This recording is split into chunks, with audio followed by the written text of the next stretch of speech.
के चुनावी सलाहकार थे मायावती? बिल्कुल थे, इसमें हाँ ना क्या है। दूसरा सवाल, मुख्यमंत्री के सलाहकार नहीं थे। 2011 से लेकर 2021 तक में हमने 10 राज्यों में अलग अलग नेताओं का और दलों को सुझाव दिया है, उनको चुनाव जीतने में उनकी मदद की है। सिर्फ एक नीतीश कुमार के सलाहकार नहीं थे। कल दरभंगा में सर डीएमसीएच में अगला क्या है? डीएमसीएच में आपको एक कार्यक्रम हुआ था जिसमें जल संसाधन मंत्री संजय झा के जाने रुके ना, सवाल पूछ रहे हैं, पूछने दीजिए ना। एक कुछ बात होने की दूसरा सवाल कीजिए। दूसरा मेरा है सर, आप प्रदेशवासियों को क्या संदेश देना चाहते हैं? प्रदेशवासियों को एकमात्र संदेश ये देना चाहते हैं कि आप जगिए, अपना आंख खोलिए। आप देश के सबसे गरीब, पिछड़े, बेरोजगार, भूखमरी वाले समाज हैं और आपकी स्थिति, आपकी ये दुर्दशा इसलिए है कि आप अपने और अपने बच्चों की समस्याओं को छोड़कर कभी जात के नाम पर, कभी धर्म के नाम पर, कभी मंदिर मस्जिद के नाम पर, कभी 5 किलो अनाज के लालच में, कभी नाली गली के चक्कर में, कभी 500 रुपया लेकर मुर्गा भात खाकर आप वोट देते हैं। इसीलिए आपकी ये दुर्दशा है। अगर अपनी दुर्दशा सुधारनी है तो अपने और अपने बच्चों की समस्याओं पर वोट दीजिए।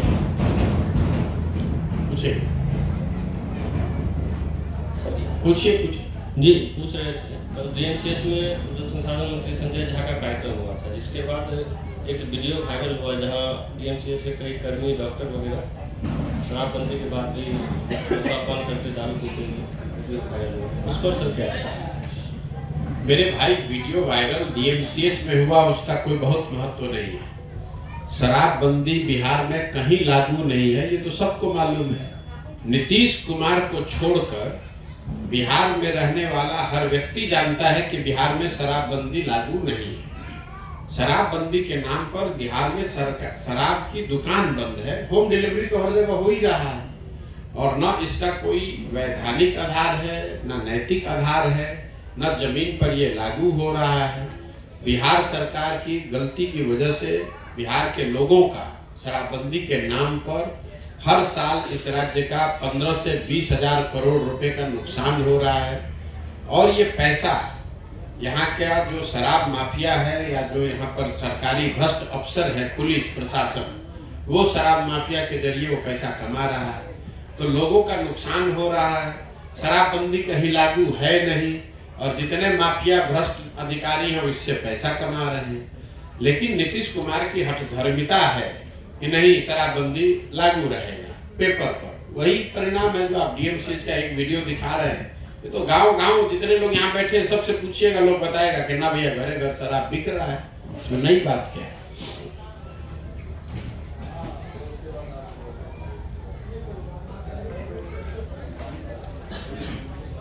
चलिए, अगर आपका कोई सवाल है तो पूछ रहे तो हमको जाने दीजिए।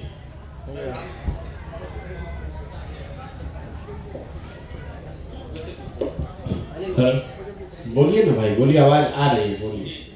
सर, आप राजनीति के शीर्ष पायदान वाले लोगों के साथ रहे हैं। राजनीति में बहुत सारे लोगों, मतलब अनुभवी लोगों जो आज सत्ता संभाले हुए हैं, सत्ताधारी लोगों के साथ भी बैठे थे। तो राजनीति में परिवर्तन का जो आप ये पदयात्रा कर रहे हैं, तो उसमें आपका जो पहले का राजनीति का अनुभव है वो कैसे?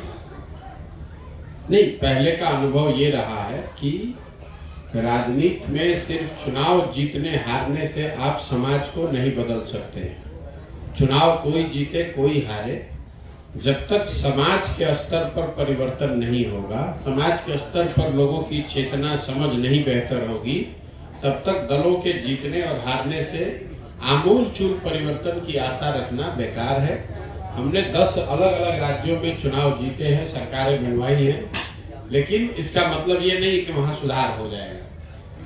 जब यहाँ कांग्रेस की, यूपीए की दिल्ली में सरकार थी तो भी बिहार में इतनी ही गरीबी, इतना ही बेरोजगारी, इतना ही पलायन था। आज मोदी जी का दिल्ली में सरकार है तो भी बिहार में उतनी ही गरीबी, उतना ही भ्रष्टाचार, उतना ही पलायन है। जब 15 वर्ष लालू जी यहाँ शासन में थे तो भी बिहार में वही हालत था। अभी 17 वर्ष 18 वर्ष से नीतीश कुमार है तो कमोबेश स्थिति वही बनी हुई है। थोड़ा बहुत इधर उधर कुछ सुधार हो सकता है, लेकिन कमोवेश स्थिति वही है जो पहले लालू जी के राज्य में थी। 1990 में जब लालू जी मुख्यमंत्री बने तो भी देश का सबसे गरीब राज्य बिहार था। 2004 में नीतीश कुमार जब मुख्यमंत्री बने तो भी आप देश के सबसे गरीब और पिछड़े थे, और आज 2023 में भी देश का सबसे गरीब, सबसे पिछड़ा, सबसे ज्यादा बेरोजगारी पलायन वाला राज्य बिहार ही है। तो उसमें कोई परिवर्तन तो आया नहीं। सर, तेजस्वी यादव ने स्कूल में बच्चों के सामने कहा कि हम 2 सीएम का बेटा होकर पढ़ाई नहीं किए, चाहते तो जाली डिग्री ले लेते लेकिन नहीं। अपने आप को अनपढ़ बताना, अगर इसको आप बहुत समझदारी वाली बात बताते हैं तो अपने आप दिखाता है कि मुख्यमंत्री के लड़के होने के बावजूद अगर उन्होंने पढ़ाई नहीं की तो ये कोई बहुत बड़ा पराक्रम का विषय नहीं है, ये तो शर्म की बात है।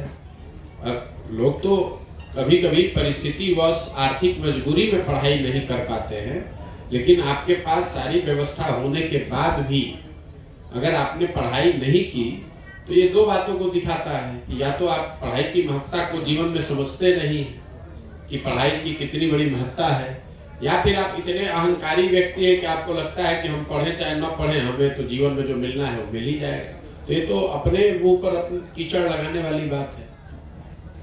अच्छा सर, हम जानना चाहेंगे आखिर जन स्वराज का ये पदयात्रा है क्या? पदयात्रा समाज में जाकर लोगों से मिलना, उनको ये बताना कि भाई तुम्हारी स्थिति किसी दल को वोट देने से सुधरने वाली नहीं है, क्योंकि अगर किसी दल को वोट देने से बिहार की स्थिति सुधरती तो 50 वर्ष से तो लोग वोट दे ही रहे हैं। कभी कांग्रेस को दिए, भाजपा को दिए, लालू को दिए, नीतीश को दिए, अब अगर प्रशांत किशोर को दे देंगे तो उससे कैसे सुधर जाएगा? अगर किसी को वोट देने मात्र से बिहार की स्थिति सुधर जाती तो हर 2-3 वर्ष पे वोट होता है, लोग वोट देते ही हैं, उससे तो स्थिति सुधरी नहीं। जब तक आप इस परेशानी के जड़ को नहीं समझेंगे, वोट आप किसको देते हैं इससे ज्यादा महत्व इस बात का है कि वोट आप किस बात के लिए देते हैं। नरेंद्र मोदी को आप वोट दे रहे हैं मंदिर बनाने के लिए तो मंदिर बन रहा है। अगर नरेंद्र मोदी को आप फैक्ट्री लगाने के लिए वोट दीजिएगा तो फैक्ट्री भी लगेगा। लेकिन बिहार में तो आप नरेंद्र मोदी को 5 किलो अनाज के लिए वोट दे रहे हैं। गुजरात में आज नरेंद्र मोदी जी प्रधानमंत्री सूरत में डायमंड का सबसे बड़ा मार्केट का उद्घाटन करने गए। बिहार में तो आज तक एक झोपड़ी का भी उद्घाटन करने नहीं आए। क्यों? जिताया तो बिहार की जनता ने भी है। हम लोगों ने 40 में 39 एमपी जिताया है, गुजरात में 26 एमपी जीत कर गया है। तो गुजरात में आप देख रहे हैं 1 लाख करोड़ का बुलेट ट्रेन बन रहा है। दरभंगा, मधुबनी, सीतामढ़ी में वो पैसेंजर भी 20-20 साल के लिए लोग 20-20 साल से लोग पैसेंजर के लिए संघर्ष कर रहे हैं। गुजरात में दुनिया का सबसे बड़ा हीरे का काम करने के लिए मार्केट बन रहा है। अब बिहार में जो पहले से सब्जी चाय बेचने का भी मार्केट है वो भी बर्बाद हो गया है। वहां पर बड़ी बड़ी फैक्ट्रियां लग रही हैं और बिहार में जो चीनी मिल, कपड़ा मिल, कागज मिल था वो सब भी बंद हो गया। नेता तो नरेंद्र मोदी प्रधानमंत्री गुजरात के भी हैं और प्रधानमंत्री बिहार के भी हैं। तो ये फर्क क्यों है? फर्क इसलिए है कि गुजरात की जनता वोट कर रही है फैक्ट्री के लिए, मार्केट के लिए, व्यापार के लिए, आर्थिक तरक्की के लिए। बिहार में हम आप वोट कर रहे हैं जात के लिए, मंदिर के लिए, 5 किलो अनाज के लिए। जब तक इस मूल बात को आप नहीं समझिएगा तब तक सुधार नहीं हो सकता है। वोट को आपको जिसको देना है दीजिए, लेकिन वोट आप उन मुद्दों पर दीजिए जिससे कि आपका जीवन बेहतर हो।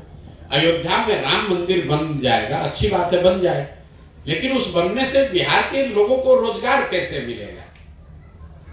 अगर आपको जीवन भर 5 किलो अनाज मिलता भी रहेगा, उससे आपकी गरीबी कैसे खत्म होगी? जब तक आपका बच्चा पढ़ेगा नहीं, उसको रोजगार नहीं मिलेगा, तब तक आपकी स्थिति सुधरेगी कैसे? हर आदमी गांव गांव में बात कर रहा है भैया पढ़ाई नहीं है, तो पढ़ाई पर तो एक दिन भी वोट आप दे नहीं रहे हैं। अभी वोट होगा तो लोग 5 किलो अनाज पर वोट देंगे, तो पढ़ाई होगा कैसे? तो हमारी समझ ये है कि राजनीति में सुधार तब होगा जब समाज में सुधार होगा। राजनीति तो समाज का आईना है। समाज में जाति है तो राजनीति में जाति है, समाज में भ्रष्टाचार है तो राजनीति में भ्रष्टाचार है, समाज में हिंदू मुस्लिम है इसलिए राजनीति में हिंदू मुस्लिम है। तो जन स्वराज का उद्देश्य है कि समाज के स्तर पर जाकर लोगों को ये समझाया जाए कि भाई तुमने देश की चिंता कर ली, देश के नाम पर वोट दे दिया, तुमने जाति के नाम पर वोट दे दिया, तुमने हिंदू मुसलमान धर्म के नाम पर वोट दे दिया, सबका भला हो गया। एक बार अपने बच्चों के लिए वोट दो तो तुम्हारे बच्चों का भी भला हो जाएगा। पूर्व से आप रणनीतिकार हैं, पूर्व से आप रणनीति बनाते आए, आपको क्या लगा, ऐसा क्या देखे आप नीतीश कुमार में? आपने उनके लिए भी बात किया, आपकी रणनीति के कारण वो सीएम भी बने हैं, तो चर्चाएं आ रही हैं, तो आपको क्या लगा? आज आप उसी सीएम पे लगातार रहते हैं। बिल्कुल, आपका बहुत बड़ा भ्रम है। एक नीतीश कुमार की मदद मैंने की 2014-15 में। 2014-15 के नीतीश कुमार और 2022-23 के नीतीश कुमार में जमीन आसमान का फर्क है, और ये फर्क हम नहीं बता रहे, बिहार की जनता बता रही है। 2005 से लेकर जिस नीतीश कुमार की मदद मैंने 2014-15 में की थी, उस नीतीश कुमार के बारे में इस राज्य में एक सोच थी कि 2005 के बाद इस आदमी ने बिहार को सुधारने का कुछ प्रयास किया है, इसलिए बिहार की जनता ने 206 सीट जिताया था। आज नीतीश कुमार को उसी बिहार की जनता ने सिर्फ 42 सीट जिताया है। क्यों? क्योंकि उनका काम खराब हो गया। जिस नीतीश कुमार की मदद की गई थी, वो नीतीश कुमार वो व्यक्ति थे जो वाजपेयी जी के प्रधानमंत्री रहते हुए रेल मंत्री थे, और रेल की एक दुर्घटना हो गई गैसल असम में, तो नीतीश कुमार ने अपने पद से इस्तीफा दे दिया कि भाई 200 से ज्यादा लोगों की मृत्यु हो गई, हम पद पे कैसे रहेंगे। आज जिस नीतीश कुमार का विरोध हो रहा है वो नीतीश कुमार है जो कोरोना में हजारों लोगों की मृत्यु हो गई, लाखों बच्चे रोड पर मारे मारे फिर रहे थे, नीतीश कुमार अपने बंगले से नहीं निकले। शराब पीने से किसी की मौत होती है तो पेट जेब में हाथ डाल के हंसते कहते हैं जो पिएगा वो मरेगा। उस नीतीश कुमार की मदद की गई थी 14-15 में, जो चुनाव नहीं हारे थे 2014 में, उनका दल हारा था, उनके एमपी की संख्या, सांसदों की संख्या घटकर 2 हो गई थी। उन्होंने पद से इस्तीफा दे दिया कि भाई अब तो हम मोरल राइट हमको नहीं है। आज जिस नीतीश कुमार का विरोध हो रहा है वो नीतीश कुमार है जो चुनाव हार गया है। 243 के विधानसभा में आप 42 विधायक हैं तो हार गए चुनाव, लेकिन कोई ना कोई पिछला दरवाजा से जोड़ तोड़ लगाकर, कभी लालटेन पकड़कर, कभी कमल पकड़कर आप कुर्सी पर चिपके हुए हैं। और जो सबसे बड़ी बात है, आप समझिए, लोकतंत्र में 5 वर्ष का पर चुनाव क्यों होता है? लोकतंत्र में 5 वर्ष पर चुनाव क्यों होता है? 10 वर्ष पर भी होता तो अच्छा था भाई, आप एक बार चुन ही दिए, 10 वर्ष तक उसको चलाने दीजिए। ये 5 वर्ष का नियम इसलिए बनाया गया है कि जिस दल पर, जिस नेता पर, जिस विचारधारा पर भी आपका भरोसा हो, उस भरोसे के आधार पर आप उस दल की, उस नेता की, उस विचारधारा की मदद कीजिए, वोट दीजिए, उसको चुनाव जिताइए। लेकिन ये वोट, ये भरोसा 5 वर्ष के लिए है, जीवन भर की बंधुआ मजदूरी नहीं है। वही लोकतंत्र, वही संविधान हम लोग को बताता है कि अगर वो नेता, अगर वो दल, अगर वो विचारधारा आपके आशा के अनुरूप उसने काम नहीं किया, तो नागरिक होने के नाते आपकी ये जिम्मेवारी है कि जितने मजबूती से आपने उसको वोट देकर जिताया था, उतनी ही मजबूती से उसका विरोध करके उसको हराइए भी। अगर ऐसा नहीं होता तो फिर चुनाव की जरूरत ही क्या है? एक बार नरेंद्र मोदी को आपने वोट दे दिया, वो बन गए प्रधानमंत्री, जीवन भर उन्हीं को बने रहने दीजिए।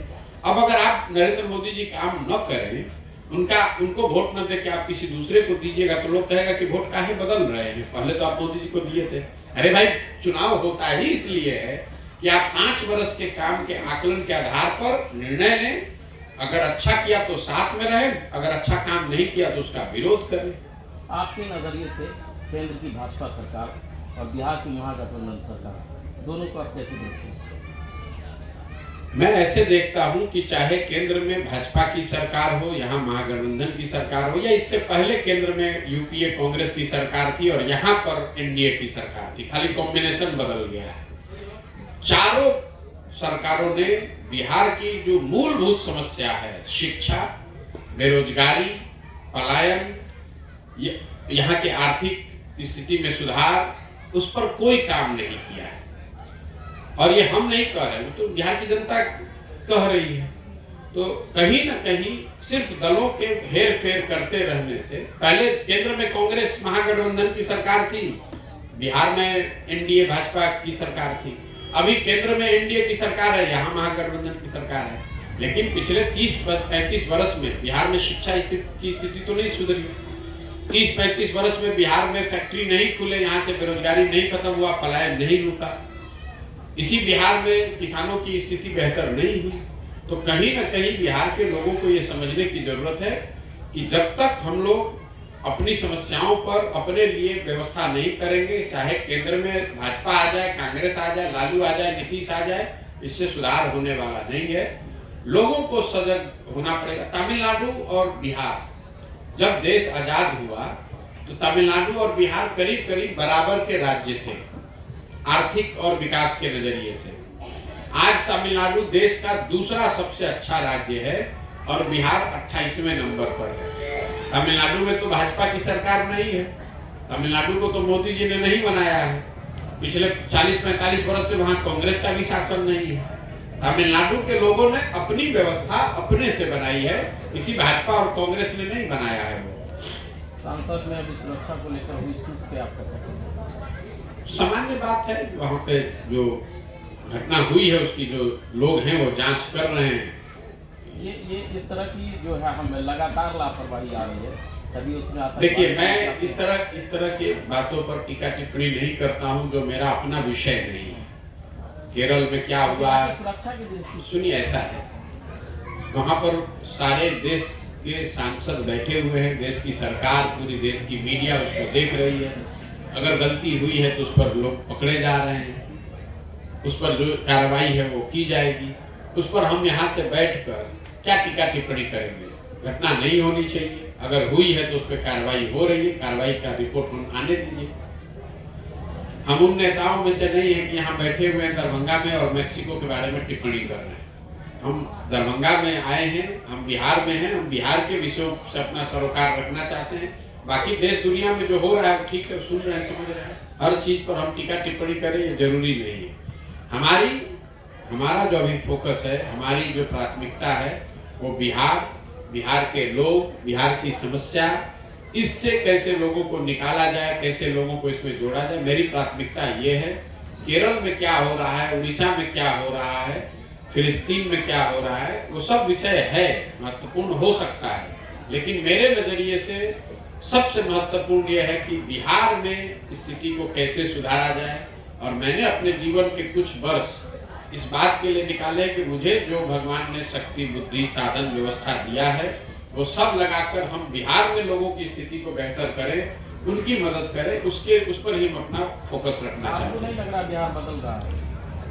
अभी बीपीएससी का एग्जाम हुआ, उसमें बहुत सारे जो है शिक्षक बने हैं, उसके बाद क्या बदल रहा है उसमें? बिहार बिजनेस कनेक्ट 2023, जिसमें विदेश के भी निवेशक आए हैं।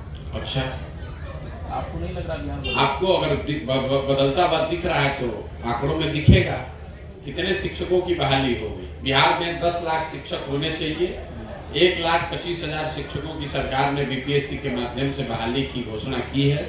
उसमें 1,25,000 में से आधा से ज्यादा शिक्षक वही है जो पहले से सरकारी शिक्षक था, वो नियोजित था, अब राजकर्मी हो गया है। तो पहले तो ये भ्रम झूठा मत फैलाइए, 1,25,000 लोगों को नई नौकरी मिली। जो बाकी आधे बच गए उसमें से भी ज्यादातर लोग डोमिसाइल नीति के वजह से बिहार के बाहर के लोग हैं। और मान लीजिए कि ये शिक्षक बहाल हो भी गए तो उससे क्या आपके गांव में, यहाँ पर आपके प्रखंड में कोई विद्यालय में पढ़ाई की स्थिति सुधर गई है? वो बता दीजिए। तो अगर आपको बिहार में स्थिति बदलती दिख रही है तो कम से कम 15 महीना से हमको तो नहीं दिख रही। हम भी गांव-गांव जा रहे हैं, हमको तो लोग नहीं बता रहे कि भैया पिछले 2 साल में बड़ा अच्छा हो गया, बिहार में सड़क बन गई, कि उद्योग लग गया, कि फैक्ट्री लग गया, कि बाहर गए हुए लड़के वापस आ गए, कि यहाँ पढ़ाई सुधर गया। हमको नहीं दिख रहा है। अगर आपको दिख रहा है तो बताइए। हम तो घूम ही रहे रोज गाँव-गाँव, उनको तो अभी तक किसी ने नहीं बताया कि भैया बिहार में बहुत अच्छा काम हो रहा है, बहुत बढ़िया सुधार होने लगा। हमें नहीं दिख रहा, आपको दिख रहा है तो आप बताएं। ठीक है भैया, बहुत बहुत धन्यवाद। तेजस्वी यादव का दावा है कि बिहार में 50 करोड़ का इन्वेस्टमेंट दिया होगा और आप कहते हैं कि बिहार में रोजगार नहीं है। मेरे भाई, पहले तो नंबर 50 करोड़ का है कि 50,000 करोड़? 50,000 करोड़। तो ये तेजस्वी यादव के जीवन में शायद पहली बार इस तरह का कोई एक सम्मेलन हुआ है। आपकी जानकारी के लिए बता दूं कि बिहार देश के ज़्यादातर राज्यों में इस तरह के सम्मेलन होते हैं, और उत्तर प्रदेश में, गुजरात में, कर्नाटक में जब इस तरह का सम्मेलन होता है तो 50,000 करोड़ नहीं, ये जो MOU जिसको कहते हैं, ये कोई इन्वेस्टमेंट नहीं है, ये इंटेंट है। ये लोग घोषित करते हैं 30 लाख करोड़, 40 लाख करोड़, 50 लाख करोड़, और उसके बदले इन्वेस्टमेंट होता है 2000 करोड़। तो वहाँ कौन देश का बड़ा उद्योगपति उसमें आया था, जरा ये बता दीजिए। कहाँ पे कौन सी फैक्ट्री यहाँ चालू करने के लिए कंक्रीट कोई प्रपोजल घोषित हुआ है, ये बता दीजिए। और तेजस्वी यादव की समझ क्या है? तेजस्वी यादव की जितनी समझ है उतना ही तो बोलेंगे। बिजनेस समिट के MOU का कोई वैल्यू नहीं है, ये नॉन बाइंडिंग एग्रीमेंट है। आप जाइएगा और आप बिजनेसमैन बन के कहिएगा कि हम 20,000 करोड़ रुपया का बिहार में इन्वेस्टमेंट करेंगे, निवेश करेंगे, तो सरकार उसको लिख लेगी कि भाई ये 20,000 करोड़ रुपया का निवेश करेंगे। ये कोई बाइंडिंग एग्रीमेंट नहीं है, पैसा नहीं आया है। मीटिंग में आप आए, आपने कहा हाँ हाँ हम यहाँ पर पैसा इन्वेस्ट करेंगे। अगर जितना पैसा MOU होता है इतना अगर इन्वेस्ट होने लगे तो गुजरात में 90 लाख करोड़ से ज्यादा का MOU पिछले 10 वर्ष में हुआ है। कितना? 90 लाख करोड़ का। इसका कोई वैल्यू नहीं है, एक पैसे का नहीं। जिस कागज पे वो लिखा है उस कागज की कीमत उससे ज्यादा है जिस पर वो लिखा हुआ है।